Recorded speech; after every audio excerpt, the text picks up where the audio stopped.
अस्सलाम वालेकुम सामीन। 26 रमज़ान मुबारक और 6 अप्रैल है। इस वक्त हम हरदोई से हाफिज़ मोहम्मद अनस साहब का एक ख़िताब पेश कर रहे हैं। मस्जिद आयशा में उन्होंने कलाम पाक सुनाया है और कलाम पाक की मुनासबत से ये हाफिज़ मौसूफ़ का ख़िताब हुआ है।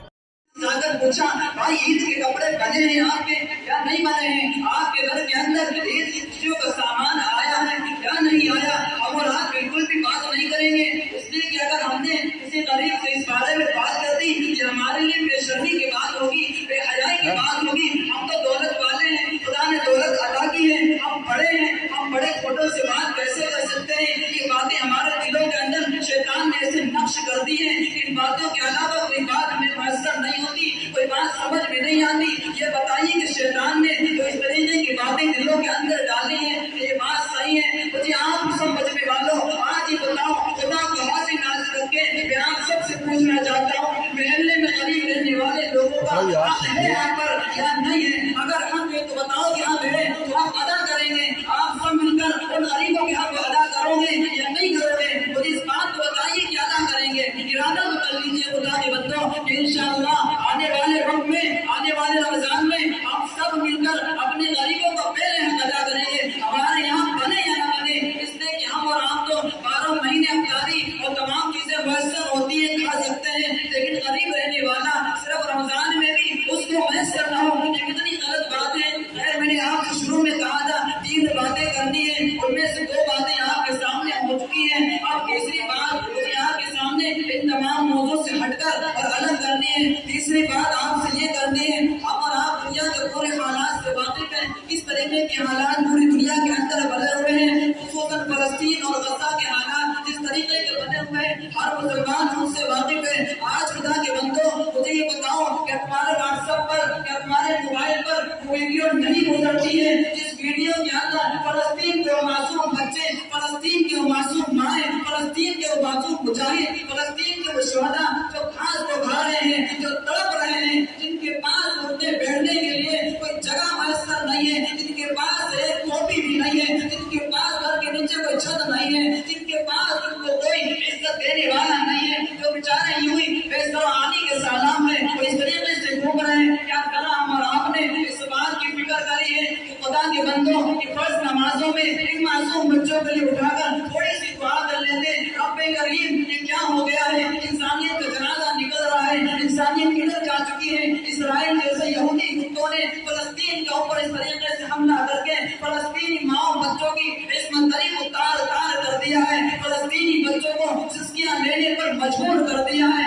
फलस्तीनी शहीदों की तादाद 40,000 के पार को पहुंचा दी है। इस बात का हमें और आपको बिल्कुल भी फिक्र नहीं है और करनी भी नहीं है, इसलिए कि वो दूर है, हम दूर है, हमें क्या जरूरत, किसी का घर लुटता है लुटने दो, हमारा तो साबुत है, हमें अपने घर से मतलब है, किसी घर से कोई मतलब नहीं। खुदा के बंदों अगर कल क़यामत के दिन खुदा ने आपको गिरबान को पकड़ लिया, कहा मुझे बताओ तो सही महल्ले रहने वालों मुसलमानों तो कुर्ता तो पहनते थे, खुदा की कसम किसी ने मुझे गिरबान को पकड़ लिया, कहा अनस मुझे ये तो बता मस्जिद के अंदर इमामत को करता था, तो मदरसे में बच्चों को तालीम तो देता था, लेकिन फलस्तीन के हक में तूने कितनी दुआ की थी, फलस्तीन के बच्चों की मासूम सिस्कियां वो तेरे सामने से गुजर नहीं। अरे ये तो छोड़ दो, दुआ दूर की बात है, हम और आप उन चीजों से भी नहीं बच रहे हैं जो इसराइल और अमेरिका की प्रोडक्ट से उससे बचने की कोशिश भी नहीं कर रहे हैं। मैंने कई जगह पर अभी हिफ्ज़ कुरान की तकरीब मुकम्मल हुई, जाना हुआ तो देखा वहाँ माशाअल्लाह अच्छी तरीके से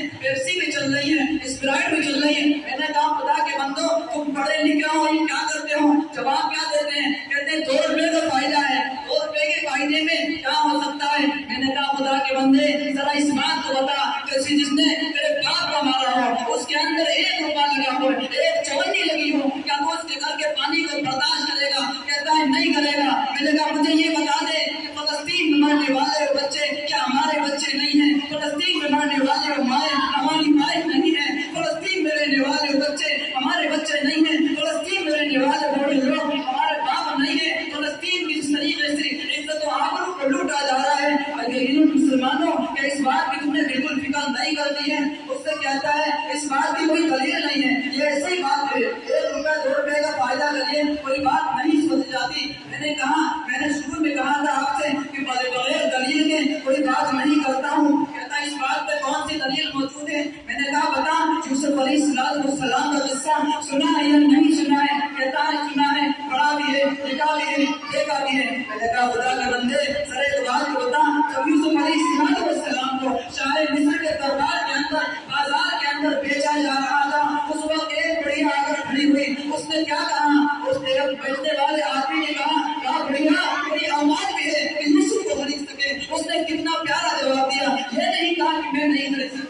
उसने कहा है दुकानदार मुझे खूब मालूम है कि मैं यूसुफ को खरीद कर नहीं सकती, मेरे पास इतनी मुसाहत नहीं है, मेरे पास इतने पैसे नहीं है कि मैं यूसुफ को खरीद सकूं। लेकिन कल क़यामत के दिन मैदान हश्र जब समझा हुआ होगा, मैदान हश्र में जब एकदम सारे लोग वहाँ मौजूद होंगे तो अल्लाह से मैं ये कहूंगी गिड़गिड़ाकर, ऐ रब्बुल जलाल, मैं भी उस लाइन के अंदर लगी हुई थी जिस लाइन के अंदर यूसुफ अलैहिस्सलाम को खरीदा जा रहा था, खरीदार मैं भी हूँ, मेरी मग़फ़िरत फरमा।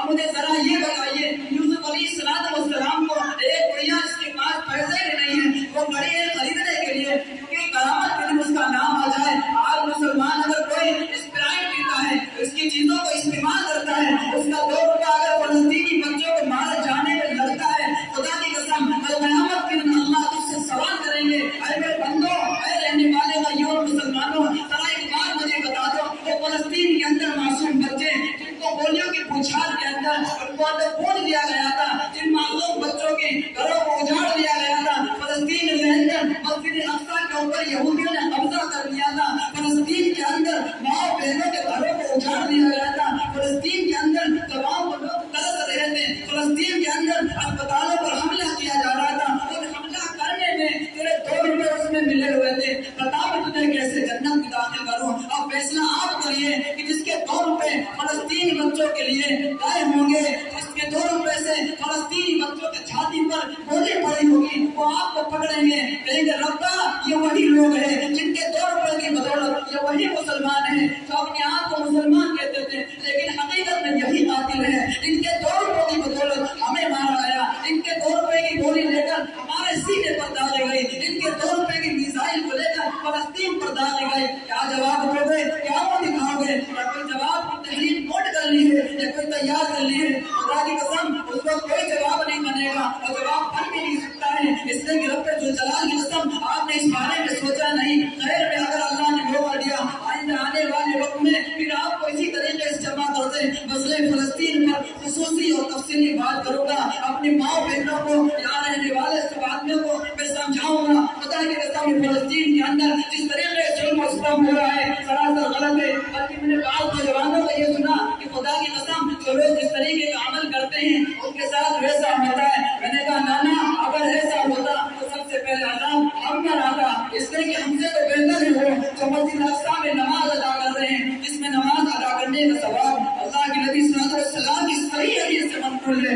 इस मस्जिदों में आम मस्जिदों में नमाज अदा करने से ज्यादा सवाब अल्लाह ताला मस्जिद अक़सा में अदा करने से ज्यादा अदा फरमाते हैं। अब मेरे मोहतरम बुजुर्ग दोस्तों, बात लंबी हो जाएगी, प्रोग्राम लंबा हो जाएगा, यहाँ पर कोई जलसा जुलूस नहीं है, एक दीनी महफिल थी जो कुरान करीम को मुकम्मल होने की वजह से सुनाई गई थी और रखी गई थी। मैंने समझा कि आज मौका अच्छा है, मैं अपने कौम के लोगों को दीनी हमीयत के बारे में, दीनी इंसानियत के बारे में उन्हें समझाने की कोशिश करूंगा। खुदा करे कि ये बात हमारी कौम के लोगों को समझ में आ जाए। आप सब लोगों को मैं गवाह बनाता हूँ, खुदा के बंदों जो बातें बताई हैं सिर्फ 3 बातें बताई हैं, ज्यादा बातें मैंने नहीं बताई हैं। खुदा के बंदों इन बातों पर अमल कर लेना। अगर इन बातों पर अमल न किया, मैंने इस मजमून को पिछले 1.5-2 महीने में तैयार किया। मैं सोच रहा था किस मौके पर फलस्तीन के हक में बोलूं, फलस्तीन की बात करूं, किस मौके पर अपने कौम में मुआशरे में बुराइयां तो बहुत ज्यादा है,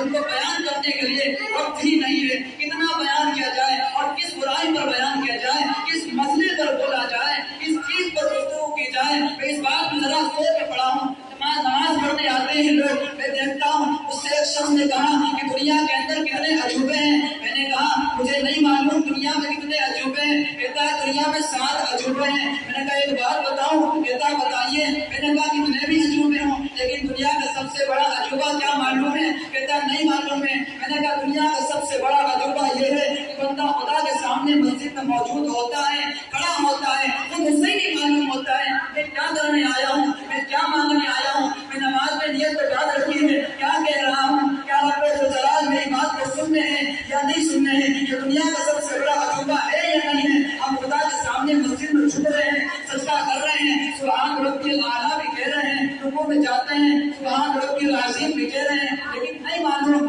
खुदा से क्या कह रहे हैं। मेरी नजर के अंदर इससे बड़ा अजूबा दुनिया के अंदर कोई और हो ही नहीं सकता, क्योंकि इंसान दुनिया के सबसे बड़े खालिक और मालिक के सामने मौजूद हो, उसे मालूम ही ना हो मुझे कहना क्या है, मैं मान क्या रहा हूँ। इसलिए